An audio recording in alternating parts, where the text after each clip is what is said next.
నమస్తే అని బోసుకుమారి యాంకర్ శ్యామల గారు వైసీపీ అధికార ప్రతినిధి. మరి ఆమెకి వైసీపీ పార్టీ ఇచ్చినటువంటి పదవి మొత్తానికైతే ఒక ప్రెస్ మీట్ పెడుతుంది, విపరీతంగా చంద్రబాబు నాయుడు గారిని అదేవిధంగా పవన్ కళ్యాణ్ గారిని దూషిస్తుంది, వెళ్ళిపోతూ ఉంటుంది. మామూలుగా అయితే దీంట్లో ప్రధానంగా కుట్ర లేదు, కుతంత్రాలు ఏమీ లేవు.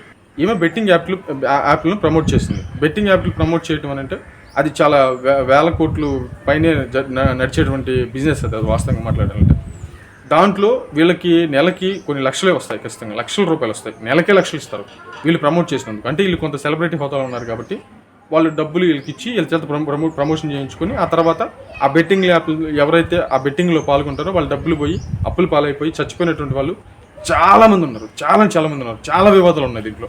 చాలా మంది ఉరేసుకుని చచ్చిపోయారు, చాలా మంది ఆత్మహత్యలు చేసుకుని విపరీతంగా చచ్చిపోయినటువంటి వాళ్ళు ఉన్నారు ఈ బెట్టింగ్ యాప్ల వల్ల. వీటిని యాంకర్ శ్యామల గారు ప్రమోట్ చేశారనేటువంటి ఇష్యూ ఇప్పుడు ముందుకు వస్తుంది. దీంట్లో చాలామంది ఉన్నారు. యాంకర్ శ్యామల గారి పేరు ఇప్పుడు బాగా ప్రొజెక్ట్ అవుతుంది. సో ఈమె వైసీపీ పార్టీకి సంబంధించి అధికార ప్రతినిధిగా ఉండి చాలామంది విపరీతంగా తిట్టింది కాబట్టి ఈమె పేరును అయితే మాత్రం తీవ్రంగా ముందుకు తీసుకొచ్చే ప్రయత్నం చేస్తున్నారు. సోషల్ మీడియాలో విపరీతంగా ట్రోల్ అవుతుంది. మీడియాలో కూడా విపరీతంగా దీని గురించి డిబేట్లు పెట్టారంటే ఆమె గురించి. ఆమెను ఎంతగా టార్గెట్ చేస్తారో అర్థం చేసుకోవచ్చు. టోటల్గా యాంకర్ శ్యామల గారికి సంబంధించి అయితే మాత్రం కేసు పడుతుంది. ఆమెని ఈ విషయం చాలా సీరియస్గా తీసుకుంటారనేటువంటి విధంగా అయితే మాత్రం తెలుస్తుంది. బట్ కేసు అయితే పెట్టడం మాత్రం పక్కా అనేటువంటి కోణంలో మాట్లాడుతున్నారు. కానీ ఇక్కడైతే మాత్రం ఆమె పోయినసారి పిఠాపురం వచ్చి కూడా వంగా గీత గారు ఆల్రెడీ మేము గెలిచేసాం, అయిపోయింది, మాకు మెజార్టీ అంతా చూసుకుందాం అనేటువంటి కోణంలో మాట్లాడారు.